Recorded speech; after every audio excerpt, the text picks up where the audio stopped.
Arizona as we know it is over. Gone are the days of affordable housing, family-friendly living, and a high quality of life. At least that's the reaction you'll get from some of the commenters who think that people like me are responsible for destroying the state by selling houses to people like this guy. He's intent on turning Arizona into a watered-down version of the place that he just left, California. But is there any truth to that? Are the thousands of Golden Staters who are coming here really trying to turn Arizona into California East? And have they already made progress in that mission? In this video, we'll be taking a look at the impact that the California exodus has had on Arizona, and I'll reveal what the dozens of clients who I've worked with from California are actually like and what their intentions really are. But first, let's meet our new neighbor here. This is Wine and Cheese Brian. He created an app called Instapet that helps match the user to the perfect furry friend so that they can take the most adorable Instagram pictures and be the envy of all their acquaintances. Quite the invention there. I don't care to discuss it. Well, you're tons of fun. He sold it for millions, but rather than pay those sky-high California income taxes, he wants to pack up and head to Arizona. Now, a lot of Arizonans might be worried about those Golden State tax rates creeping over the border, but this guy, he enjoys a good bottle of Chateau Cheval Blanc as much as anybody. Oh yes, that's a fine vintage. And he's highly unlikely to support a tax hike because he needs to be able to buy some poulet cheese that costs $600 a pound and is made with milk from a combination of goats and donkeys. You really eat that? It's exquisite. And if he doesn't serve that when he hosts wine club, his friends might ostracize him. So he needs to keep as much of his income as possible. And besides, that's really what drove him out of California in the first place. So why is he gonna voluntarily decide to raise taxes on himself? Now, he also gets a lot of blame for another problem that has led to a lot of frustration here in Arizona, and that's the rising cost of housing. And yes, homes are way more expensive than they were even 5 years ago. But is that because of rich Californians moving here? Well, the answer, of course, is no. He's right. But it's also yes. So let me explain. The image that a lot of people have in their heads when it comes to folks in California cashing in on their home sale and then heading for states with cheaper housing is that they pick out a home that they like and then they basically turn into Mr. Beast and start giving cash away at absurd levels just for the fun of it, which then drives the prices through the roof.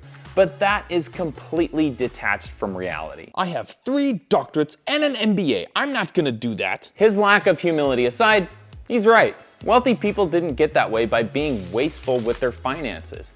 And the buyers from California, they're looking to negotiate and get as good of a home price as possible, just like anybody else would. But that's not to say that Golden Staters don't bear some responsibility for the home prices spiking, because they absolutely do. And it's also due to the Taylor Swift effect. So last year, Taylor Swift kicked off her highly anticipated Eras Tour right here in the Phoenix Metro. It was her first tour in 5 years, and the demand for tickets was insane. Swifties were shelling out well over $3,000 a ticket for seats that originally cost anywhere between $100 and $500.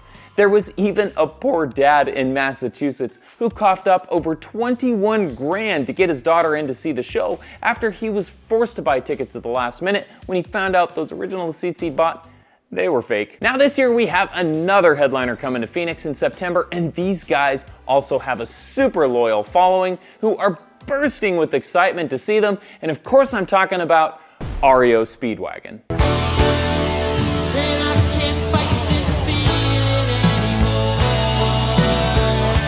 Oh, is Michael McDonald coming too? I'm not sure that the whole yacht rock thing is really what you want to be going for given the topic of this video.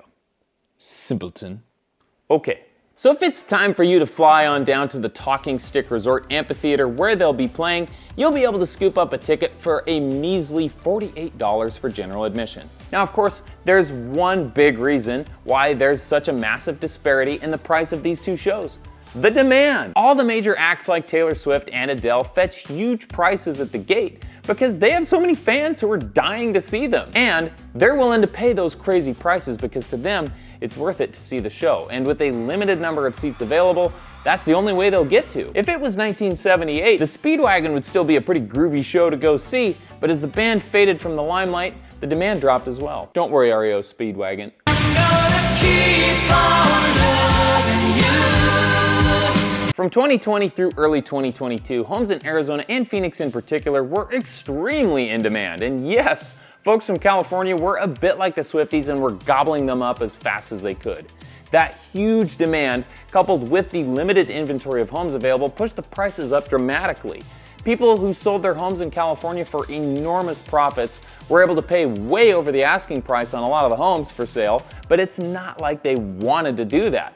There were 20 other people who were waiting to buy the same house, and if you wanted a place to live, you simply had to pay the price that was required in order to secure the home. So yes, the people from California are responsible for the high prices, but it's not like they were alone. People from all over the country moved here and did the exact same thing. Fortunately right now, it's a little bit more like when the Speedwagon's in town and they've mellowed out a little. People aren't forced to pay more than asking price because the demand has subsided with the high interest rates on a mortgage. So old wine and cheese Brian over here, he can rest easy and enjoy that extra glass of that rare bottle tonight because he's not going to have to overpay for a home.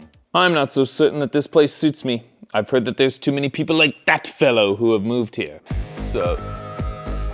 yes, another guy who people in the comments section have warned me about.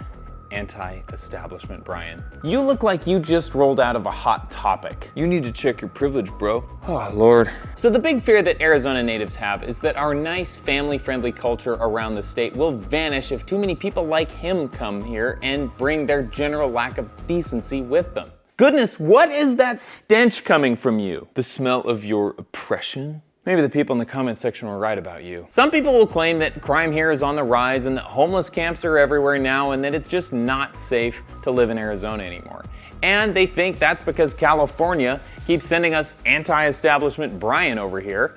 So how accurate are those complaints? Well, before I reveal my thoughts on it, I do have a confession to make. You see, I also came from a state that most Arizonans aren't very fond of, and it's a place very much like California, the state of Oregon. And when I meet new people and they find out where I moved from, you can immediately see a shift in them, and without fail, the first question out of their mouth is, "What brought you here?" Because they're worried that maybe I just moved for a job and I might bring my lax attitude towards crime and public safety along with me and help turn Arizona into the same place that I left. But I also came here because in Oregon, things had gotten a little bit out of control with issues like safety. In fact, one of the incidents that's burned into my memory is when I let my 3-year-old son out to play in our backyard and my heart jumped into my throat because I heard him scream. And I ran outside and found him standing over in the corner of the yard by the fence, and he was pointing over by our trash and recycle bins. When I looked over there, I was shocked because a homeless guy had come through our gate and was trying to pick out the bottles and cans that we had stashed in the side yard from the recycle bins. I knew that you looked familiar. That wasn't me. You are wearing the exact same outfit. Kurt was right about you conformists. I quickly chased him off, but after that, we never felt comfortable letting our kids go into the backyard unsupervised. There was a huge homeless camp not far from our neighborhood where we lived, and we constantly heard sirens racing over there. Not long after that, we decided it was time to search for something new, and Arizona fit what we were looking for. But did we find that things were really any different around the Phoenix area? We did our research before we moved and saw some people say it was clean and nice and a really good place to raise kids, and others insisted that the area was in decay. But in my 3 years of living here, I can say it's been a breath of fresh air how clean and nice everything is. It's extremely rare that I even see a homeless person now. We have no concerns over letting our kids play anywhere outside in our neighborhood, and the people that we've gotten to know have been extremely welcoming. And that's because most of the people who are moving here from California and the other parts of the country, they aren't anything like this guy. See ya. In fact, every client I've ever worked with from California has actually been just like him. This is California Brian. Hey, good to see you again. Hey, thanks for having me. He moved to Arizona because he was seeking the same thing that a lot of other people are. Good weather, a nice safe place to raise his kids, and the opportunity to meet some great people and build a nice community. How's it been so far? It's been great. I just need to get rid of those California plates off of my car so that I stop getting so many dirty looks. Yeah, you'll definitely want to get on that. Now, is Arizona perfect? Of course not. There are some definite drawbacks to go along with all those great things that I mentioned, and you should watch this video right here to get an idea of some of the pros and cons about life here in Arizona. Hey, can I have some money?